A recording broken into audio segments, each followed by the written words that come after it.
Hey everybody, I decided to make this video because Riot is contemplating removing duo queue, and this is the post they were going to do it in. So I decided I'd read through it because a lot of people were asking me for my opinion, and rather than be one of those people that just kind of like, you know, they just respond to the meme or they go ha ha ha, that's funny, e-daters are gonna die, like okay, yeah, okay, funny jokes. But so I'm gonna read through this entire post. I'm going to get a fair opinion, my fair perspective on it all.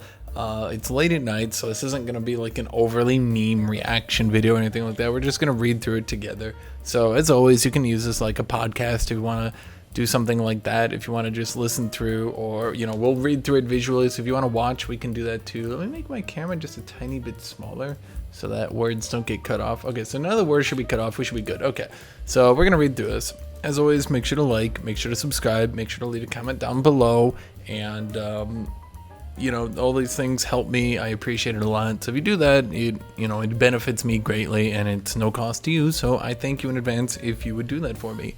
So without further ado, let's read through it. This is the State of Competitive Spring 2022. A look at the state of competitive today and thoughts on the future.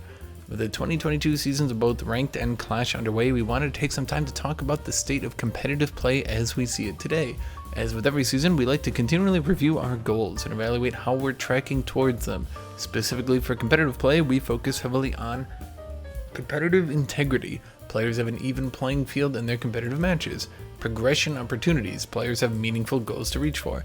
Team or organized plays. Players are aware of and can participate in opportunities to play with others of similar intent and skill. So basically, they're just saying we want to make sure ranked feels fair. You know, we evaluate these goals by reviewing player sentiment and other metrics such as match availability, time to queue, quality. Are matches competitive and fair? Okay, I mean, saying quality. Well, after you're saying there's all these other things, it's a like we evaluate the quality by evaluating its quality. We check if things are brown by seeing if their color is okay, and whether or not matches are compelling to participate in. Are they satisfying to deliver on player intent, and do they offer a sense of progression? Ultimately, want to bring everyone a competitive game filled with opportunities that match their. Okay. This is all fluff. They're basically just saying we want to do good thing. Okay. To do this, we try to create experiences in the form of different game modes and mechanics that match your play intent and expectations. For example, solo duo queue is all about creating a competitive environment to prove your mastery of League at an individual level, while Clash is there to test your mettle as a team. Both the experiences have their strengths and weaknesses, but are generally going in the direction we're targeting. Let's dig in. So, okay, yeah, at least here they're admitting most people either do Clash or solo duo queue. At least for now, they're not like bullshitting. I mean, this was fluffy bullshit, but here they're saying, yeah, you either play Clash or solo queue, or I guess you play Abraham. Okay, what's happening now? We have some clear issues with our overall matchmaking and queue health that we want to address early in the season. Early in the season, it's March. It's March. These include the following updates. Revival MMR. We found that our current systems aren't as accurate as we'd hoped in maintaining the expected MMR of players that have taken a break from the game, be it a few weeks or a year plus. As such, we're implementing a more dynamic approach to Revival MMR and MMR to create across all queues that should provide those players with fair matches in the first 5 to 10 games as they rediscover their muscle memory and game knowledge. Okay, so this one's talking about how players that they leave the game for like 2 years, they come back, and then like a diamond player who's playing maybe at like a high gold level is then thrust into diamond games because they used to be diamond, so they just get shit on for like 10 games in a row. So that's what they're talking about. They haven't said that because it sounds bad. Well, you have to remember, no one in their PR, fluffy pieces like this, is ever going to say, yeah, people come back to the game, they just get shit on. Okay. Boosting evaluation. We addressed some boosting issues late last year, but we're still not happy with the current state of the game here. Looking at ranked flex queue in particular, we saw issues with low MMR and high MMR combined pre-mades that abused MMR discrepancy and account sharing to rapidly boost accounts to where they didn't belong. We address this in the short term by restricting the top tier players to only playing with other accounts at similar ranks. We acknowledge there's a lot more we should do here, and we plan on working directly with our anti-cheat team to identify solutions that will hopefully improve the integrity of ranked flex queue. Okay, so what they're talking about here, a long time ago, they removed being able to rank flex across lots of ranked brackets. Originally, I think they let anyone queue with anyone, but now they don't. And that was because what a lot of people were doing is they were boosting people in the ranked flex queues to way high. Like they'd boost like a silver player to like platinum, not even platinum. They'd boost like a silver player to diamond in flex. Now flex is obviously taken less seriously, but you know they still don't want people with like diamond rewards when they're blatantly not even close. So they locked it off, and it kind of helped make flex taken even less seriously, because now you couldn't even queue with everyone. But okay. Challenges launch. We're getting close to the launch of challenges. It's been a complex project with its own unique challenges, pun definitely intended, but we are happy with how expansive we've been able to make it and are excited to roll it out to our players globally. We're currently planning for challenges to go live in patch 12.9. I don't know what challenges are. they've done a pretty shitty job here of explaining what challenges are, huh? Okay.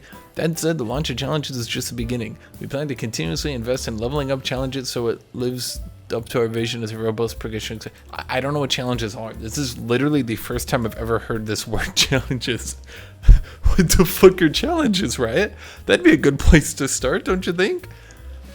Rank Q health and the pre-made problem. From a high level viewpoint, solo duo Q currently is one of the healthiest states we've ever seen. Okay, that's not a great place to start. We're implementing vast changes, but also it's the healthiest spot we've ever been in? Huh. Autofill is at its lowest ever global rate, hovering between 0.5% and 3% of player games. Queue times are at a 2-year low in many large regions and hovering firm in our smaller regions. Lastly, MMR accuracy is strong, where 99% of players are playing with those within a maximum of 2 divisions of their rank, with a steady win prediction accuracy to back it up.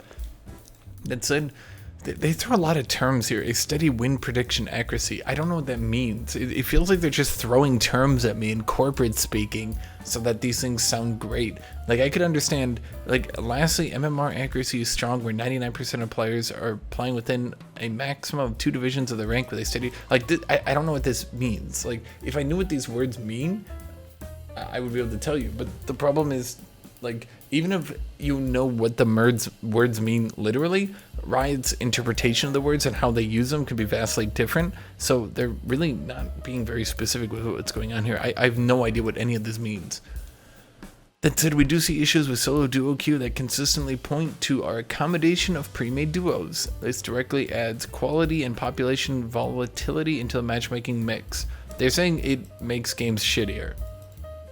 Our combination of pre-made duos is directly adds quality and population volatility into the matchmaking mix. They're just saying it makes games shittier.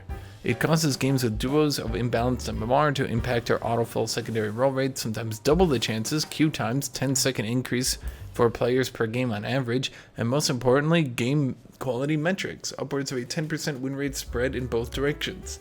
Okay, so they're saying that, I can actually tell you how this works here. Because they make, I think it was 2 years ago, they made duos vastly raise your MMR as compared to where it used to, meaning duos were worth a lot more than they used to be. And they did that because bot lane duos vastly increased the power of both players because they could play together. So bot lane duo would always do better. And so they made playing in a pre-made worth a lot more. Like you would raise your MMR far more than it used to. So the problem with that is that duoing bot lane is still the best way to duo, but people who aren't duoing bot lane, people that are just playing random shit around games or stuff like that, you know, they're just, oh yeah, buddy, let's just play top 80 carry. Those people would have a 10% win rate decrease, whereas the people who actually play the good bot lane duos would have a 10% win rate increase. Now, they could make MMR worth even more for duoing, make it even harder to duo, basically make you get shit on if you aren't playing an optimal duo. They could do that, but they haven't done that. So they're basically just saying here that, I don't know why they're not just saying it outright. They're trying to use a bunch of corporate speak to hide what they're saying, but I actually do know what's going on because I paid attention to this. Yeah, it's just people that duo and don't play optimal combos do 10% worse. People that do optimal combos do 10% better. And so it's hard for them to balance because they don't know, are you just going to shit around with your friends or are you doing a try hard bot lane duo? On the flip side, we started to see a significant decline in the health of ranked flex queue, where queue time 7 minutes on average for 3-person parties, and match quality 2 to 4 division discrepancies between teams have diverged significantly. The ironic thing here is that the total population on ranked flex remains healthy, but the pre-made distribution and makeup of that population has shifted to a point where it's difficult to make matches at a quality bar we'd like. The root cause of this is the high number of 3-person parties that want to play together, with not enough 1s and 2s to fill them out, as these solo duo players can just opt to play a different game mode.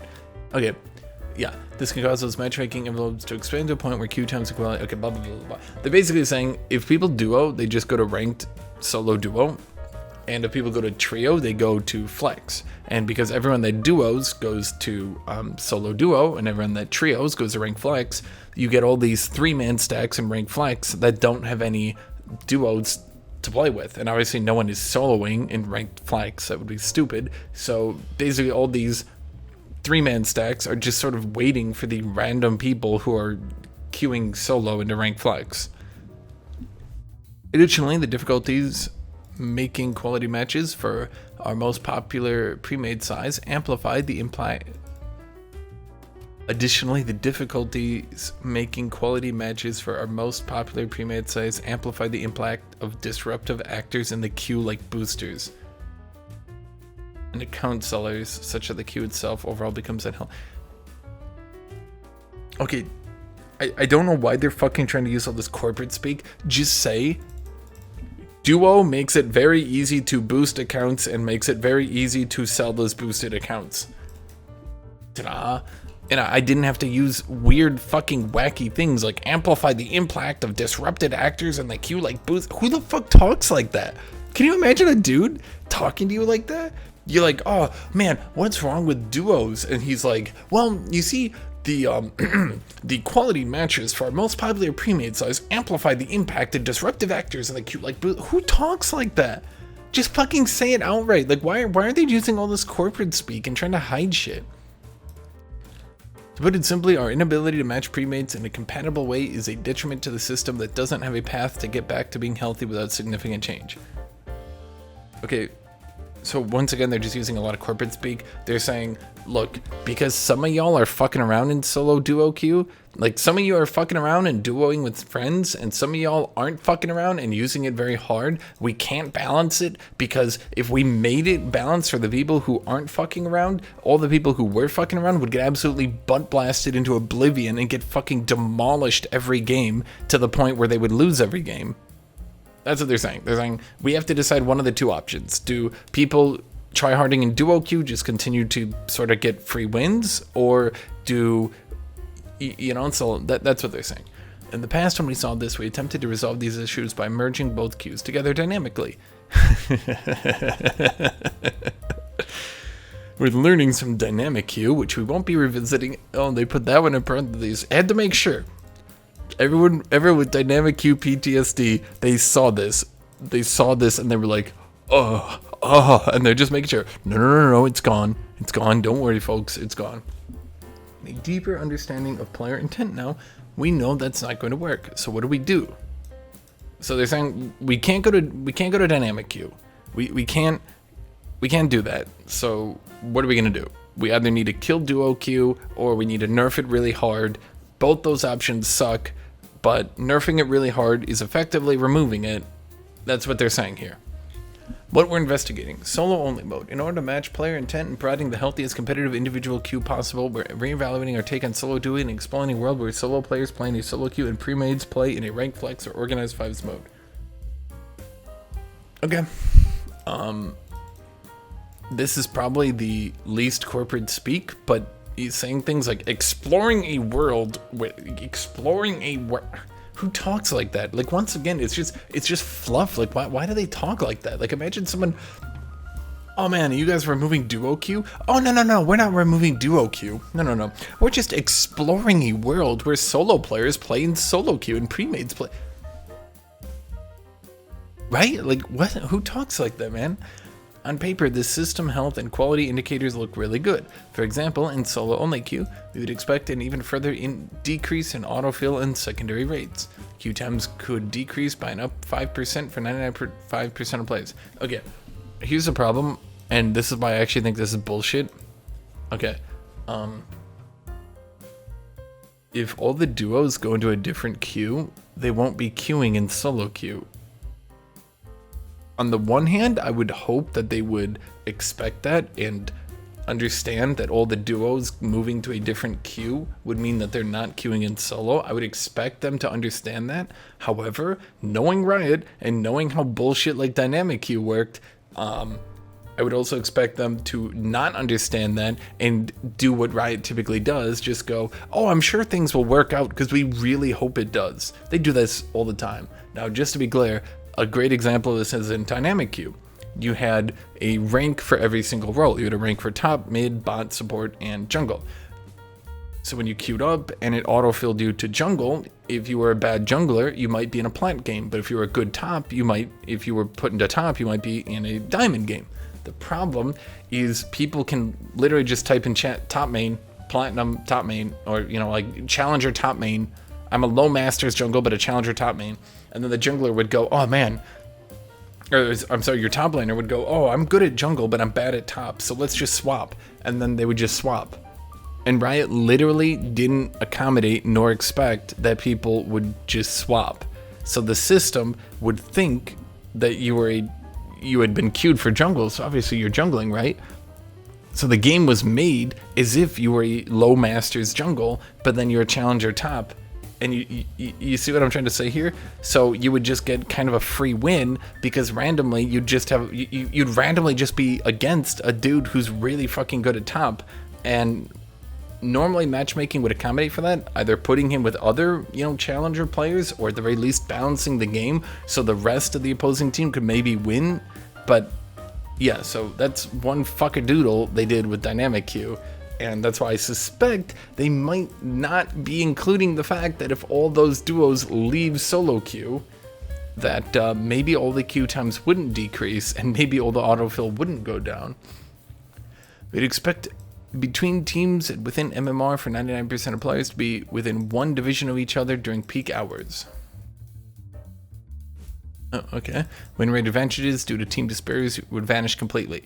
Okay, so this is a fluff piece. They're literally just saying duos wouldn't win harder, which is obvious because they're removing duos. They're saying win rate advantages due to team disparities would vanish completely. But like, this is just fluff because we know that if you remove duos, then the bot lane duo that destroys your team wouldn't be in the game anymore. So okay, like why not just say that like normal people? Win rate advantages due to team disparities would vanish completely. Just say bot lane duos will no longer crush in solo queue. Boosting would be eradicated. I'm not so sure about that one, but it would be harder, definitely. You would expect, okay, I don't know. They're saying this, I'm not sure I trust them, but effectively the things that I would trust that are true here, the things that they're saying that I personally as a player could probably verify is that yes, the advantage of duoing would be removed if you removed duoing. It's like saying if we took lifesteal on an item, that item would no longer heal. Like, yeah, that was kind of inferred. In addition, we would likely see the following for our ranked flex queue. Okay, I'll be fair up here. Boosting would be much harder if they remove duo as well. Yes. In addition, we'd likely see the following for our ranked flex queue, an increased in queue population. Okay, I'm really hoping they aren't just hoping that like the total players playing League just goes up, because more people will not play League because you remove duo queue. I would suspect less people would play League, in fact. So I'm really hoping you're not imagining that somehow simultaneously the duos have gone to solo queue while also going to flex queue. I'm a bit skeptical, and I'm just hoping that's not what they're doing. Drastic improvements to match quality. Significant decrease in queue times for parties of 3. Increase in overall match quality and competitiveness. Increased opportunity for group organized play. Hopefully all these things are true. Yes, if all the duos move over to ranked flex, all these things are hypothetically true. I'll give you that. All that said, we absolutely want to be confident that our duo population, which is fairly significant in size, can still find a competitive environment before making any large changes to the current systems. This means reinvesting in Rank Flex queue integrity with our anti-cheat team and finding a natural way for solo play to connect with Rank Flex Clash. Okay. We're approaching this topic seriously and with care, and will provide an update further on in the year on if it's an area we can realistically move forward with. Okay, that kind of killed all my enthusiasm and talk about this. Okay, so this sentence right here, which is a run-on sentence, we're approaching this topic seriously and with care, period. We will provide an update further in the year on if it's an area we can realistically move forward with. Okay, I don't know why they do "and" here. These are two completely separate sentences. Dumbasses, learn your English. That's basically saying that, hey, we might do this. So what the fuck was the entire point of this?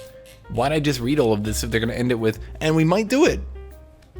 Maybe start with that. Maybe start with, hey, maybe we will, maybe we won't, but if we do, here are the reasons, right? Like why make it all sound like it's set in stone and then end it with, maybe.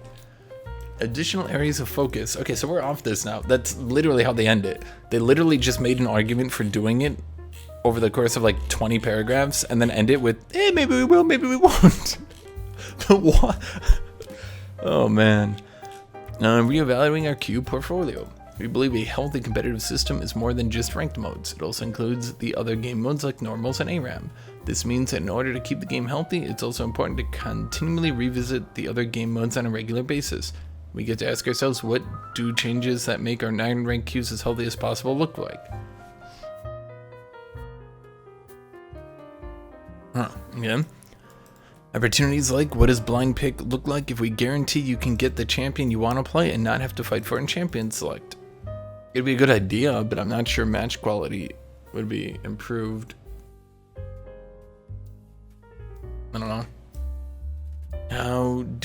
Actually match quality would probably go up, but queue times would go up drastically. If I could guarantee that I'll always get Lux, if I'm a Lux player, then yeah, I'll probably queue for blind pick because I'll always get Lux. But on the other hand, there's a lot of Lux people who are always queuing to get Lux, aren't there? How do the compelling and strategic aspects of Clash expand to something that's readily available and accessible to all players, yet still engaging for those that like to play with a pre-made 5s team? Huh? How do the compelling and strategic aspects of Clash...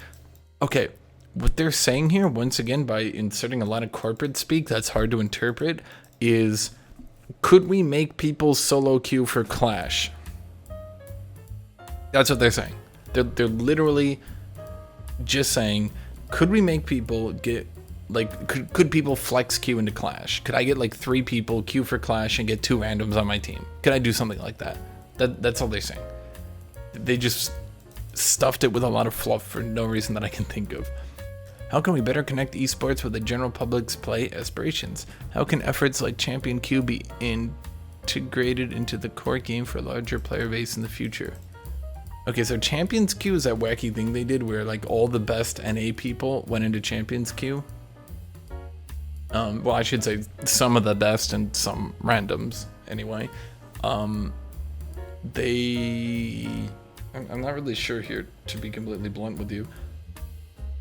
They're basically saying, can there be more Champions Queue? Which would be possible if everyone, okay, if there was like a super mega solo queue period where like every weekend you could play 3 games of super solo queue and it was like, you know, this like second alternative ladder that was worth like way more, but you're only allowed to play 6 games a week, so you had to like try hard your fucking hardest, right?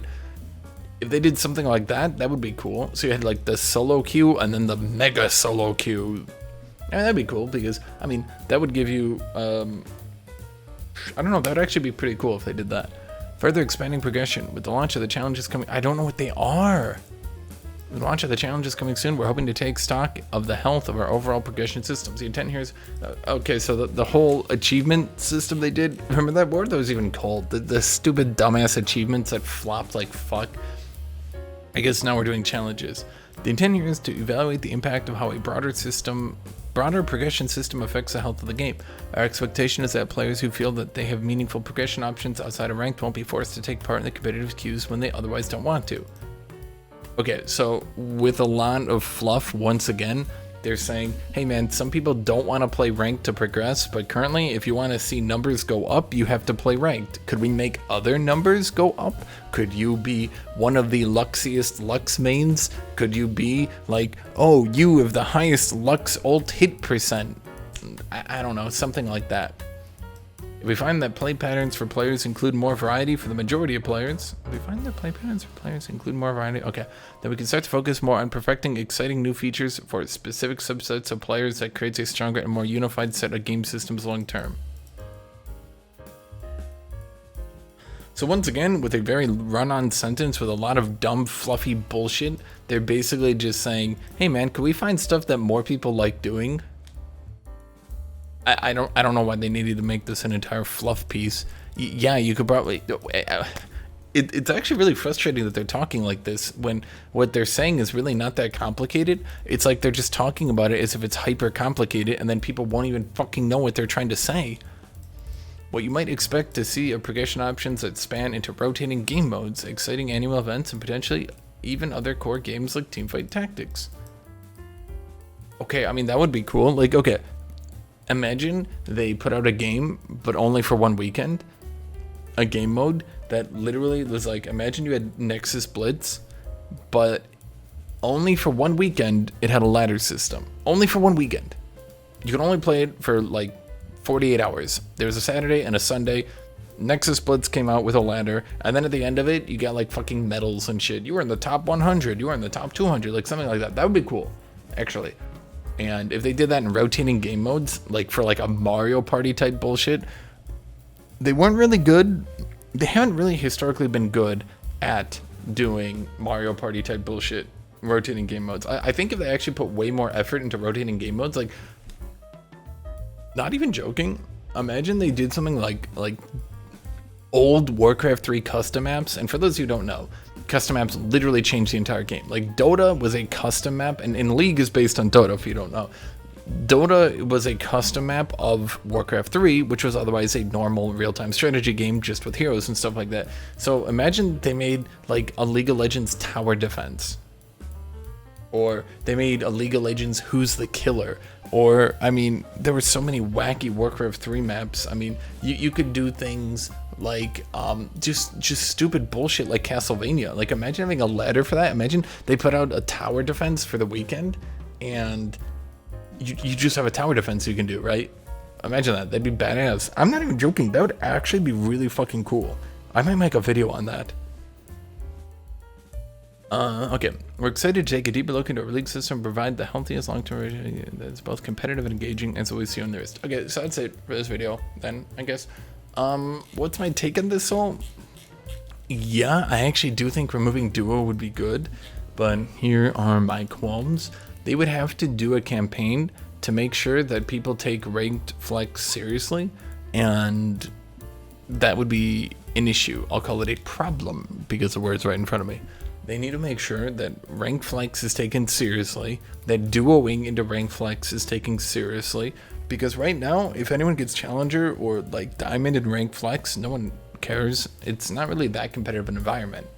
So if they can make it taken more seriously and more people could queue into it and more people would have fun with it, they could get a pretty good system going, I think. But I think that would be the biggest hurdle. A lot of people don't want to play ranked flex simply because it's ranked flex, which no one takes seriously. So if they could push that and if they can make it more valuable, I mean, potentially what they could do is, with the advent of this system, they could, you know, do some encouragement for ranked flex, do something like, oh man, if you play 20 games of ranked flex, you'll get orange essence or some shit. I don't know. That's about it though. I think removing duo is good. I mean, at the rank I play, you can't even duo anyway, so it doesn't impact me at all. But I can definitely see how boosting makes it a problem. I can definitely see the issue of things like a gold. Even if you're gold, a pre-made bot lane is going to stomp on you, but a pre-made, let's say you try to do like top with support, right? Like, that's not going to do well at all, but they're trying to balance the MMR for both of them. The top support will get your team shit on, but the bot support will get your team shitting on them. So that seems to be the primary issue they're having right here, as well as the boosting issue. So that would actually be it from me for this video. Thank you all for watching. Thank you all for being here. I appreciate everybody. Special shout out to my Patreon supporters. If you want to join my Patreon, the link is in the description. Remember, joining my Patreon is extremely beneficial to me. For as little as $3, you can support me in this channel in a very nice way. So thank you if you do that. I appreciate it a lot, and thank you to the rest of you. I hope everybody has a great rest of your day. Bye-bye, everybody.